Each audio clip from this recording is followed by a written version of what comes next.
প্রিয় ছাত্রছাত্রীরা, আজকের পর্বে আলোচনা করব তোমাদের উচ্চ মাধ্যমিক তোমাদের ইতিহাস বিষয়ের পরীক্ষার একেবারেই আগে সম্পূর্ণ একটা সাজেশন আলোচনা করব।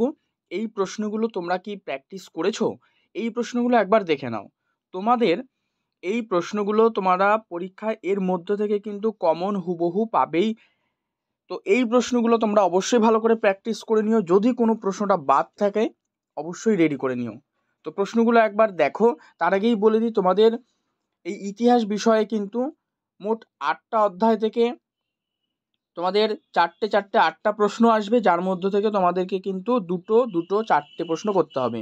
মানে বিভাগ ক যেটা থাকবে সেখানে প্রথম 4টে অধ্যায় থাকবে, আর বিভাগ খ সেখানে লাস্ট 4টে অধ্যায় থাকবে। ঠিক আছে? তো প্রথম অধ্যায় যেটা রয়েছে অতীত স্মরণ, এখান থেকে তোমরা 2টো প্রশ্ন পড়বে। দেখো, পরীক্ষায় তোমরা কিন্তু কমন পাবে। আমি বারবার বলছি, এই প্রশ্নগুলো দেখো এবং তোমার বন্ধুদেরকে শেয়ার করো, তারাও উপকৃত হবে। চ্যানেলে নতুন হলে অবশ্যই সাবস্ক্রাইব করে রেখো, পাশাপাশি লাইক করে দিও। 1 নম্বর যে প্রশ্নটা পড়বে, পেশাদারি ইতিহাস বলতে কি বোঝায়? এর সাথে অপেশাদারি ইতিহাসের সঙ্গে পেশাদারি ইতিহাসের যে ডিফারেন্স, পার্থক্য, এটা পড়ে রাখবে। 2 নম্বরে পড়ে রাখবে মিথ বা পৌরাণিক কাহিনী ও লিজেন্ড বা কিংবদন্তি বলতে কি বোঝো? অতীত বিষয়ে মানুষের ধারণাকে এরা কিভাবে প্রভাবিত করেছে, এই প্রশ্নটি। পাশাপাশি যদি তুমি চাও যে অতিরিক্ত পড়ে রাখতে, অবশ্যই তার জন্য একটা প্রশ্ন, লোককথার সংজ্ঞা আর বৈশিষ্ট্য, ব্যাস এর গুরুত্বটা দেখে রাখবে। এই অধ্যায় থেকে আর কোনো প্রশ্ন দরকার নেই। 2য় অধ্যায় দেখো, ঊনবিংশ ও বিংশ শতকে উপনিবেশবাদ ও সাম্রাজ্যবাদের প্রতিষ্ঠা। এই অধ্যায় থেকে দেখো, এগুলো কিন্তু সব বিভাগ কয়ের প্রশ্ন আমি বলছি। দুদাগে যেটা থাকবে, এখানে প্রথম প্রশ্ন কি রেখেছি, সাম্রাজ্যবাদ বলতে কি বোঝো আর সাম্রাজ্যবাদ উদ্ভবের কারণ। দ্বিতীয় কি, উপনিবেশবাদ বলতে কি বোঝো, এর সঙ্গে সাম্রাজ্যবাদের সম্পর্ক। আর 3 নম্বর দেখবে, এই দুটো মিলিয়ে যে উপনিবেশবাদ আর সাম্রাজ্যবাদ প্রসঙ্গে হবসন আর লেনিনের যে তত্ত্ব, এই 3টে দেখে রাখো। নেক্সট 3য় অধ্যায় চলে যাও, ঔপনিবেশিক আধিপত্যের প্রকৃতি, নিয়মিত অনিয়মিত সাম্রাজ্য।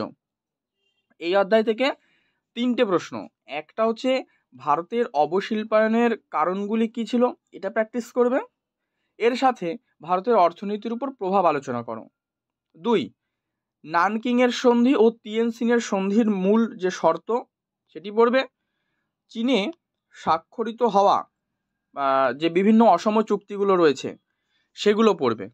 ঠিক আছে? এই 3টে পড়ো, হুবহু তোমরা 3 দাগে কিন্তু এই প্রশ্নগুলো পাবে। 4 নম্বর অধ্যায় দেখো, 2টো প্রশ্ন, মাত্র 2টো প্রশ্ন। কি প্রশ্ন? সাম্রাজ্যবাদী কর্তৃত্বের বিরুদ্ধে প্রতিক্রিয়া যে অধ্যায়টা রয়েছে, 1 হচ্ছে চীনের চৌঠা মে আন্দোলনের কারণ ও ফলাফল। 2, সমাজ ও শিক্ষা সংস্কারের রাজা রামমোহন রায়ের অবদান। ব্যাস এই দুটো 4র্থ অধ্যায় থেকে পড়ো। এই যে 4টে অধ্যায়, এই 4টে অধ্যায় থেকে তোমাদের 4টে প্রশ্ন আসবে। এই যা প্রশ্নগুলো বললাম তার মধ্যে বিভাগ কয় লিখতে হবে মাত্র 2টো প্রশ্নের উত্তর। 4 করে কিন্তু টোটাল 8 মার্কসের কোয়েশ্চেন। ঠিক আছে? এগুলো এবারে চলে যাও বিভাগ খ। দেখো, বিভাগ খয়ে থাকবে তোমাদের 5ম অধ্যায়, 6ষ্ঠ অধ্যায়, 7ম আর 8ম অধ্যায়। তো 5ম অধ্যায় থেকে ঔপনিবেশিক ভারতের যে শাসন, এই অধ্যায় থেকে পড়ো 3টে প্রশ্ন। কি কি? 1, লখনৌ চুক্তির শর্তাবলী উল্লেখ করো এবং এই চুক্তির গুরুত্ব, এটা লিখবে। 2 নম্বর, মন্টেগু চেমসফোর্ড সংস্কার আইনের বৈশিষ্ট্য এবং এই আইনের ত্রুটি। 3, রাওলাট আইনের উদ্দেশ্য এবং গান্ধীজি কেন আইনের বিরোধিতা করেছিলেন। এই 3টে পড়লেই চলবে। পাশাপাশি তোমরা যারা চাইছো যে আরেকটু বেশি পড়লে ভালো হয় বা আরও আরেকটা কোয়েশ্চেন এই অধ্যায় থেকে তোমরা পড়তে চাও, তো তাদের জন্য দেখো আমি লিখেও দিয়েছি যে অতিরিক্ত হিসেবে পড়তে পারো, যে 1909 খ্রিস্টাব্দে মর্লেমিন্টো সংস্কার আইনের প্রধান বৈশিষ্ট্য আর গুরুত্ব। ওকে, চলে যাও 6ষ্ঠ অধ্যায়, দ্বিতীয় বিশ্বযুদ্ধ এবং উপনিবেশ সমূহ। পড়ো এখান থেকে ভারত ছাড়ো আন্দোলনের ঐতিহাসিক তাৎপর্য, এই আন্দোলনে মহিলাদের অংশগ্রহণ সম্পর্কে লিখতে হবে। এটা আরেকটা পড়বে, ভারতের মুক্তি আন্দোলনে আইএনএ অথবা নেতাজি সুভাষচন্দ্র বসুর অবদান। আচ্ছা, তোমরা কমেন্টে লেখো তো, এই যে আইএনএ বললাম এর ফুল ফর্ম কি? অতিরিক্ত হোচিমিনের নেতৃত্বে ভিয়েতনামে মুক্তিযুদ্ধের একটা বিবরণ। আচ্ছা, সপ্তম অধ্যায় দুটো প্রশ্ন কি কি? সপ্তম অধ্যায় যেটা হচ্ছে ঠান্ডা লড়াইয়ের যুগ, এখান থেকে পড়ো জোট নিরপেক্ষ নীতি কি ছিল, জোট নিরপেক্ষ আন্দোলনের উদ্দেশ্য, আর ট্রুম্যান নীতি ও মার্শাল পরিকল্পনা সংক্ষেপে আলোচনা করো। ঠিক আছে।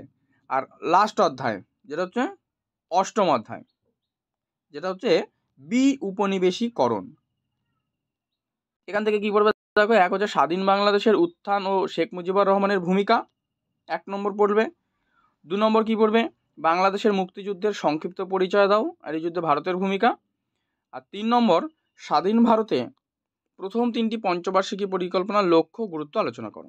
এই হচ্ছে তোমাদের প্রশ্নপত্র। অবশ্যই তোমরা প্র্যাকটিস করো, এর মধ্যে থেকে তোমাদের প্রশ্ন কিন্তু ঘোরাফেরা করবে, অবশ্যই এর মধ্যে তোমরা প্রশ্ন কমন কিন্তু পেয়ে যাবে।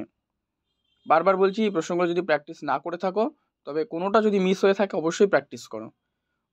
পর্ব ভালো লাগলে লাইক করো, শেয়ার করো, চ্যানেলে নতুন হলে অবশ্যই সাবস্ক্রাইব করে রাখো। আর অবশ্যই পর্বটি কিন্তু তোমার বন্ধুদের মধ্যে অনেক অনেক শেয়ার করো, তাহলে তারাও উপকৃত হবে। তোমার যদি কোনো প্রশ্নের সমাধান প্রয়োজন হয় কমেন্টে জানিও, তোমাদের সেই সমস্ত প্রশ্নের উত্তরগুলো যথাযথভাবে দিয়ে দেওয়া হবে।